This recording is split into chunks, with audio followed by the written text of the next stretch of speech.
Hi everybody, welcome back to our channel. I am back with a new video. In today's video, I'll be showing you the ways to use Apple Sports app. In order to use Apple Sports app, you have to follow the steps. Now to use the Apple Sports app, you could follow the steps. First thing, you have to install the app. So for that, update your iPhone to the latest version of iOS. Next thing you want to do is open the App Store and search for Apple Sports. Then click on the Get button and authenticate the download option. After you've done it so, choose your favorite team and league to sync My Sports, after which you could go ahead and customize your scoreboard by following your favorite teams and league as well. In order to add a league or team, you have to open the app and tap on Manage Options from the top right.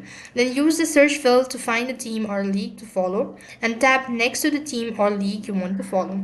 So this way you should be able to use Apple Sports app. That's all for this video. I hope the video was helpful. Make sure to like, share and subscribe to our channel. Thank you for watching. See you in the next video.